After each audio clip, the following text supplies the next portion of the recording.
something to live and to eat, they pay a sales tax, and it's regressive. In fact, it's way worse than the income tax that we pay. And Mr. Chair, I also want to say that the welfare that we talk about for welfare people, we have working people. We have people that make minimum wage and below, that this also helps. Those people work every day. They rob Peter to pay Paul. They don't pay. Some of them live substandard lives in this country that we call the greatest on earth. And so what we do to the least of our brethren, you also do to the Lord. And that's stated in the Bible. And I end my comments, and I don't need a response. Thank you, Senator Colomb. Senator Nevers, you have a right to close. I'm going to start reading some cards.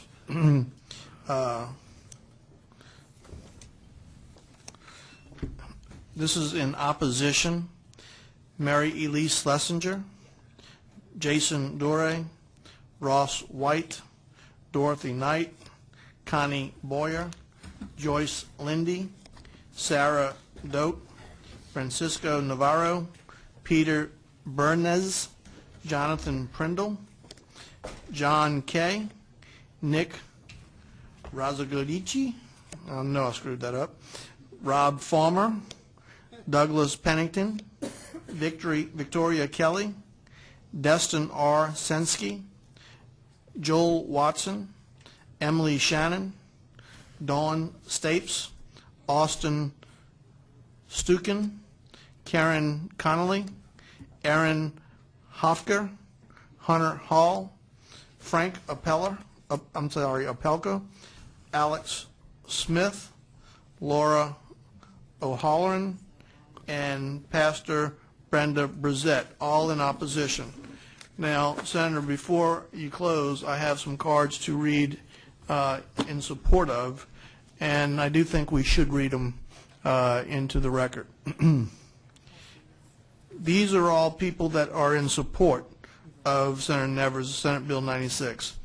Brad Ott, Mike McClanahan, Cynthia Mitchell, Christian Sharif, Wanda Ross, Keisha Caldwell, Sally Anderson, Robert Nolden, Tanja Jones, Sylvia Thomas, Marguerite Clark, Miles Jenkins, Reverend Charlie Washington, Dr. Ernest Johnson, Melissa Flanoy, Ronnie Whitfield, Dr. Bridget Baggert, Marlene Wilkerson, David Precise, Daphne Grady, Tracy Mosley, Beth Ackerman. You have a lot of support here, Senator Nevers. Anthony Stewart, Elmore Rigamer, Joe Katner, Steve Sprees, David Hood, Marley Terrell, Jonathan Chapman, Alma Stewart, Rob Tassman, Janet Higgins, Gabrielle Assini, Betty Cooper, Margaret Johnson Agerson, Linda Thomas, John Moeller, Stella Poindexter, Sandra Franklin, Veronica Freeman, Mark Kaiser, Bruce Blaney, Keena Willis, Beverly Johnson, Kay Marcel, Patricia Smith, Representative Jared Brissett, Jacqueline Blaney, Bambi Polonaszola, Dora Thomas, Heidi Sinclair, M.D., Michael Berger, Rachel Bernard, Dylan Wagesback, Lem Thomas III, Eric Evans, Carmen Wisner, Tina Diliberto, Cynthia Posley, Diana Hanley, Crystal Manning, Vicki Brooks, Renee Singleton, Alex Mosh, George Armstrong, Bobby Savoy, Sandra Silfer, Louis Renee, Linda Hawkins, Anita Green, Stephanie Patrick, Diana Bajwa, Dr. Thomas, Joyce Patton, Rodney Braxton, Crystal Smith, Edgar Cage, Maribo Caracamo, Ed Parkin, Dawn Collins, Cynthia McClintock, Jennifer Kim, Evelyn Tellis, Carmen Jones, Albert Bookman, Ruby Noble, Tamara Bell, Anita Dabon, Gwendolyn Hamilton, Jinx Broussard, Margaret Walker, Felicia Kahn, Jane Jurek, Rosemary Goodell, Nancy Boyd Snee, David Warren, Allison Ross, Toy Rotobo, Crystal Kazik, Sharon Scott, Jasmine Wine Hughes, Maria Harmon, Smita Parsad, Denise Dupree, and Julie Shim. Members, this has been quite a lengthy hearing. I thank you for your patience, for your diligence, and how much you care deeply about the citizens of this great state we represent. Senator Nevers, you have a right to close. Thank you, Mr. Chairman. And I do have Mr. Rob Tasman, who is with the Louisiana Catholic Bishops. And I would like for him, if it's okay, to say a few words before I make my final statement. And it'll be very brief. Please.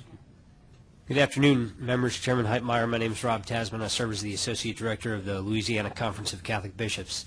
Sitting here today with you, I felt like I've been in church at times, and that has been actually a welcome experience. No one passed a collection. No collection, no. True. And the good news about my comments is it's kind of like going to Mass and hearing the closing prayer. You know you're getting out real soon. So a year ago, we came to you to encourage you to accept some form of Medicaid expansion, and a lot can change in a year. But what has not changed is our strong and resolute dedication to expanding this program because of the way in which it benefits the hundreds of thousands of our brothers and sisters throughout the state who currently have no coverage at all of health insurance for themselves, so that they can take care of themselves, so that they can prosper, and so that they can flourish in the ways that God created them to and in the ways that He has intended them to, as being made in the image and likeness of Himself. The million-dollar question that we have received ever since that we began becoming involved in this issue and supportive of Medicaid expansion has been, how can you all, at one notion, oppose the HHS mandate and yet at the same time support Medicaid expansion? And it puts us in an interesting position, but I think one that's very simple to answer, and that is this. When we oppose the HHS mandate at the federal level, which is the proper forum to do so, we oppose it because it is a direct attack and even destruction of potential human life. The provisions that would force us to provide abortifacient, sterilization, and contraception. So our opposition is life-affirming. When we come here on a state level and we support Medicaid expansion because of the way in which it would provide coverage for individuals who do not, and not even just basically enable them to access doctors and medical care so that they are healthy, but at times, as you've heard today, save lives, that support is life-affirming. So make no mistake about it, when we come to the table, our opposition at times may be life-affirming, but in this case today, certainly our support is life-affirming as well. The other reason that we come here today is because of a very long-standing traditional teaching within the church, and that is the preferential option for the poor. Our church prefers the poor.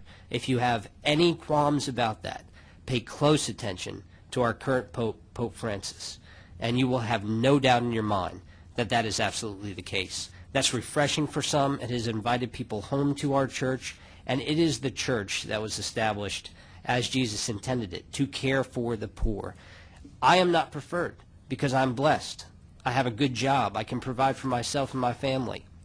And I'm only going to use myself as a personal example because I don't want to assume anybody else's position in this room. But I am not poor. My church does not prefer me. It ministers to me, it welcomes me, it reaches out to me, but it prefers the people that have stood before you today who don't have the coverage that they need. It prefers the woman who was under the overpass in New Orleans who tragically died because she could no longer have the medication that she desperately needed. So what I'll leave you with today is to first congratulate Senator Nevers to keep up this fight. The conversation needs to be continued. Every year that goes by, we miss out, and there is a toll, a human toll. I want to recall this past weekend, a wonderful weekend for anybody that's a person of faith. And I'll leave you with this imagery. What I think you all can do today is that you can dictate whether or not you're going to leave the thousands of individuals in Louisiana who are uncovered with a spirit of Good Friday, which is a spirit where people cry out, "Why have you forsaken me?"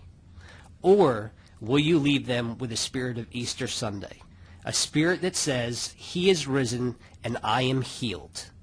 Set the path today by the passage of this bill out of committee and onto the Senate floor, where they have a distinct path to heal themselves. The bishops thank you for your consideration of their position and for your diligence today in this committee hearing. Thank you. Thank you, Mr. Chairman. I really don't know what I could add to that statement.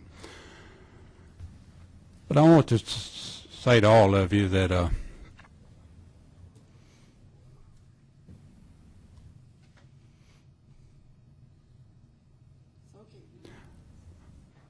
I forgive you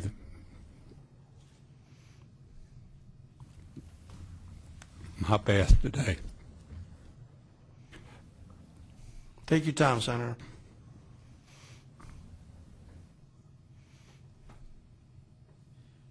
Not for me. Not for my family. But for those that are less fortunate than I. Let me say to my friends that were opposed to this, as much of what was said I agree with from the opposition. Our country can't continue to spend dollars they don't have and borrow dollars. Most of you know that I strongly believe in conservative values. But I also can tell you that regardless of what happens here today, I can go home and I can lay my head down and I can know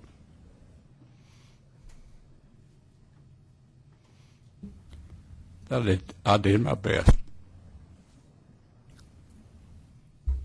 But you know, sometimes your best is not good enough. And sometimes we have different philosophies. And there's not one of you here that I'm not your friend. Not one. Doesn't matter how you vote on this issue or any other issue. I have tremendous respect for you in this body.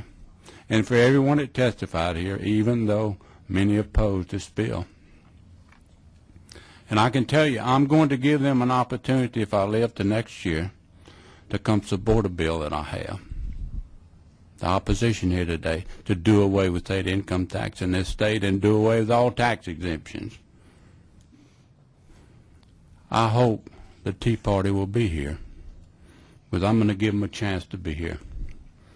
But I also want you to know that the illustration that we used about a helicopter flying over Baton Rouge with briefcase is full of money and it just scattering everywhere would be, you know, a great economic incentive here.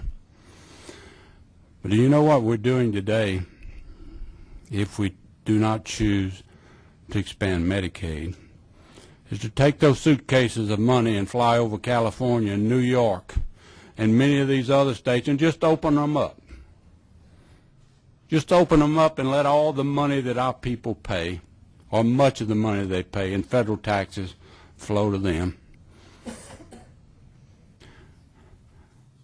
And while I see the person I sit on at my church next to me, while we take up collection after collection for them, we never can afford, even as a church, to pay for the health insurance. And I'm not sure our country can afford to continue down the road that we're headed. Matter of fact, I know we can't. But I can tell you this, as long as I'm elected to represent the people of this great state, I will continue to fight for not just the rich, not the middle class, for all people. And as I looked at this last night, I hadn't seen this photograph other than in the paper. But as I looked at it in my office, tears began to run down my cheek. Because if thoroughly by the grace of God, this isn't my mother, or your mother, or your daughter, or your grandparent. In honor of Miss Risso, who died because she could not afford to buy the pharmaceutical drugs that she needed to stay alive and be a productive citizen. I close, Mr. Chairman. And I also make a motion that we report Senate Bill 96 favorably.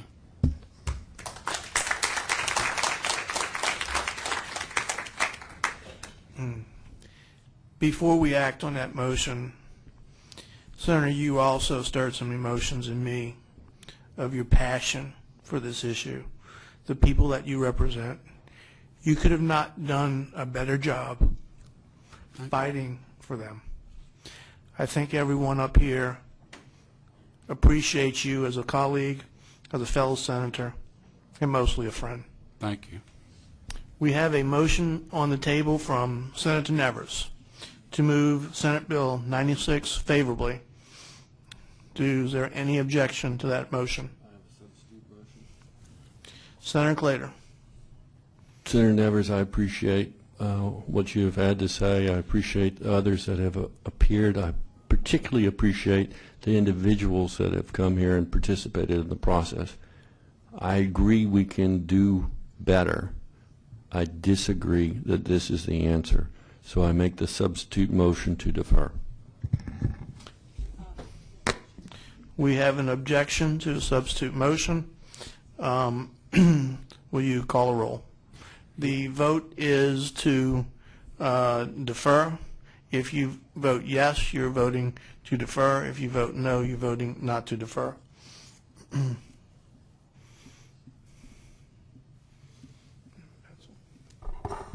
Senator Mills? Yes. Yay. Senator Allian? Yes to defer. Yes to defer. Yes. Yay. Senator Buffington? Yay. Senator Claytor? Yes. Yay. Senator Dorsey? Nay. Senator Erdey? Yes. Yay. Senator Guillory? Yes. Yay. Senator Nevers? No. Nay. The motion to defer passes 6-2. Thank you, Mr. Chairman, and thank you, members. And I would like to thank all those people that came out to support the bill or to oppose the bill. Thank you very much. Thank you. The committee also thanks you. Members, we also have things left on our agenda that we're not going to get to. We're just going to put those on next week's agenda.